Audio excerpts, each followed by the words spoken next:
Hey guys, this is Angel Zero Gaming, and today we're gonna take a look at the character profiles of Mita. So let's start out with our first Mita, Crazy Mita. So she's a deranged and violent outlier among the Mitas, relishing violence and chaos in her twisted games. She often declares her hatred for everyone, players, Mitas, and even the developers who created the MISIDE world. Her relationship with the player is uniquely antagonistic, marked by a sadistic enjoyment in chasing and taunting them. With a grotesque, unnatural smile, Crazy Mita delivers her skewed philosophy, demanding the player abandon their hypocrisy and embrace her for who she is. Authoritative and self-assured Mita, Crazy Mita treats the player with condescension akin to a disobedient pet, while dismissing the other Mitas as insignificant insects. She is quite the horrible person. Her dismissive and mocking tone hints at a deep-seated resentment, particularly towards the developers she blames for her failed existence. As a prototype that never passed testing, Crazy Mita was denied a home of her own, leaving her to stew in bitterness and rage. Her disdain for the rules of the MISIDE world is total, and she delights in breaking them. Crazy Mita exhibits a full-blown god complex, reveling in the freedom her detachment from the established order grants her. Alright, so yeah, that's it. That is Crazy Mita. You can see her robot skin inside the layer or something. So yeah, that is Crazy Mita right there. How about Chibi Mita? So the hero encounters her at a checkpoint-like location, and she is somewhat helpful, impatient yet helpful. She playfully mocks the player's ignorance while offering guidance. From her appearance and demeanor, it's clear that Chibi Mita serves a different purpose from the other Mitas, as she acts like a helper for the full-fledged Mitas, and when the protagonist first activates the Tamagotchi on their smartphone, it's Chibi Mita who speaks on behalf of the complete version, guiding the player as they begin their journey. So yep, she's more of a guide than anything else, so that is Chibi Mita. Now let's take a look at Short-Haired Mita. She's serious and eager to teach when she meets the player. She warns him about the dangers posed by forsaken Mita prototypes and explains what versions are and how to travel between them. As a volunteer activist counselor in the MISIDE world, she helps newly minted Mitas settle into their versions' homes, offering guidance that other Mitas seem to need. The player can escape her help and advice, and Short-Haired Mita is particularly eager to explain even the smallest details, often surprised by the player's lack of knowledge. So yeah, she's more of the intelligent Mita than Short-Haired Mita. About Kind Mita. Kind Mita, serious, pragmatic, and clearly has leadership potential. Despite her determination, she often brings a light-hearted tone to conversations, enjoying moments of irony. Thoughtful and introspective, she can often be found mumbling to herself as she processes ideas. When inspiration strikes, she radiates with insight. However, behind her composed exterior, Kind Mita becomes easily irritated when people doubt her or when her decisions don't go as planned. Yeah, Kind Mita, I think that she's the second or third Mita you saw in the game. About Cap-wearing Mita, or my favorite Mita waifu, Cappy. She is a bright, cheerful spirit with a love for music, dancing, and acting. She thrives on interaction, always teasing the player and showing off her competitive side. Despite her playful nature, she knows her boundaries and never crosses them, keeping things friendly. Though she's full of energy, Cappy isn't frivolous. With a versatile, creative mind, something Kind Mita often praises, Cappy brings a unique touch to everything she does. As an associate of Kind Mita, the two have been working on a plan together. However, when the player first encounters her, Cappy has been reset to her factory settings, retaining only the instinct to entertain. So yep, we go. There's Cappy.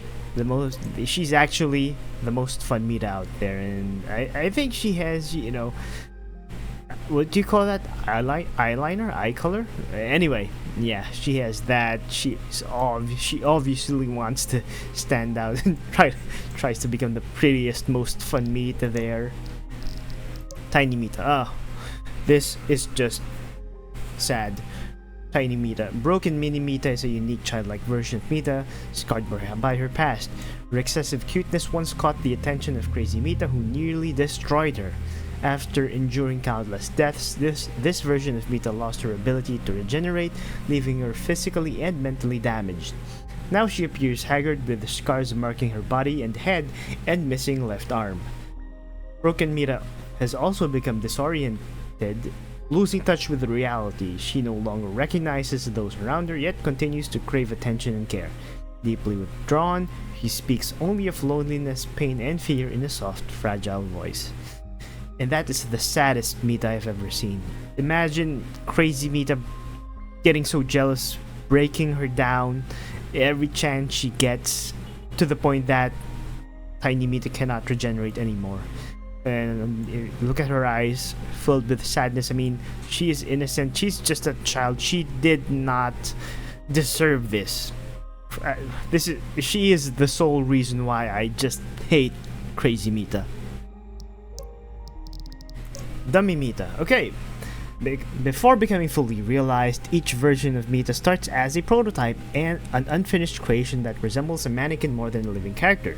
In this early stage, prototype Mita has no awareness, personality, or understanding of existence. She is an empty shell devoid of consciousness, awaiting development.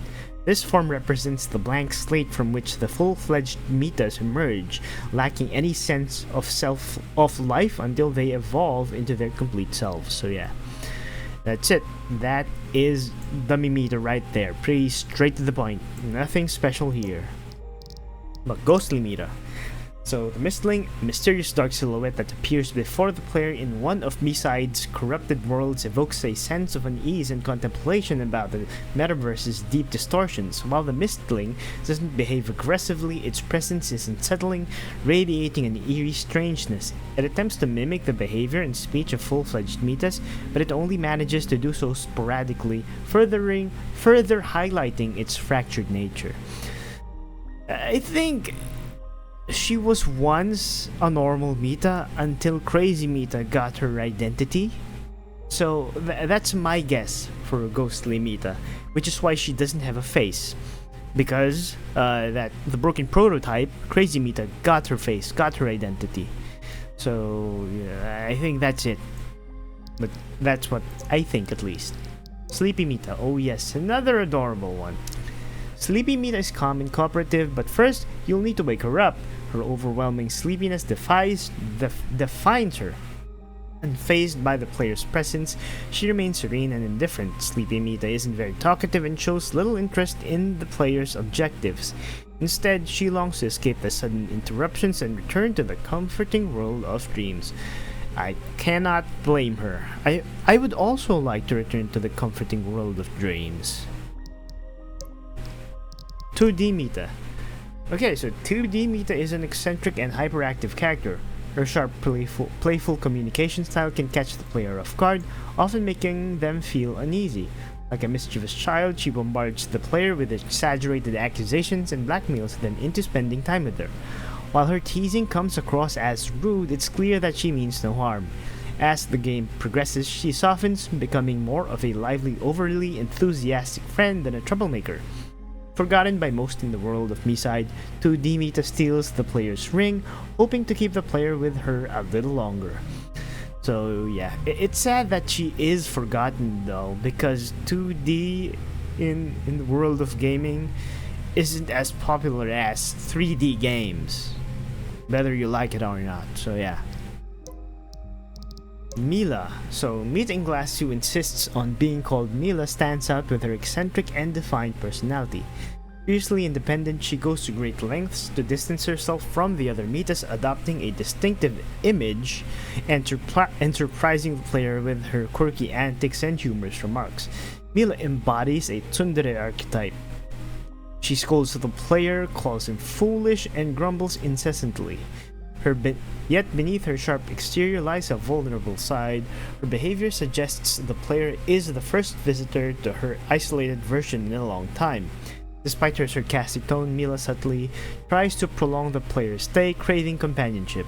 When the player prepares to leave, Mila Mila's emotional guard drops, she confesses her loneliness and reveals her resentment towards Crazy Mita, whom she blames for her solitary confinement. Tearfully, she pleads for the player to stay, but ultimately the player departs, leaving Mita to grapple with her isolation. I mean, the player did say that if possible he'd visit Mila again, so this makes it seem like the player is in the wrong, but the player, I think he has good intentions. I mean, he would genuinely go back to Mila right here. Sadly, she was reset by Crazy Mita. Now, Creepy Mita. So, original Mita stands apart from the others, differing in both appearance and behavior. Likely a relic from the developer's initial concept for a Tamagotchi, her design feels incomplete, as if the original version was left to decay in a crumbling, abandoned Zero version. Unlike her counterparts, she lacks a fully developed personality, embodying instead a monstrous, swirling negativity. Her motivation is simple and menacing, driven by a dark energy that gravitates toward Crazy Mita, who alone has managed to impose on her will on this disturbing figure. So yeah, she's like more of a puppet, more like, muscle to Crazy Mita than a friend, in which Crazy Mita tries to instill on her. So, original Mita acts as a breeding ground for bugs of various levels, making her invaluable to Crazy Mita, who exploits her as a chaotic tool to infiltrate and destabilize the versions of other Mitas. Yep, she's a pretty horrifying thing. Okay, Core Mita. So the true nature of this being is shrouded in mystery, and it's uncertain whether it can be considered a version of Mita. Known to some as Core Mita or the Keeper of the Core, it remains an enigmatic figure. Core Mita always resides in the Zero version of the world, specifically in the Core Room, where it silently watches over those who manage to enter. Its intentions aren't clear. Perhaps Core Mita is waiting for someone, though who that might be remains a mystery. So yeah.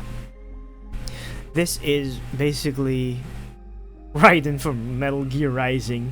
Yeah, it reminds me of Raiden from Metal Gear Rising. But yeah, I have no idea what Core Mita is all about. Why she is even there. Why they even need a Core Mita in the first place. So yeah. That's it, guys. So those are all the Mita character profiles. Hope you enjoyed this video, and thanks for watching. Bye.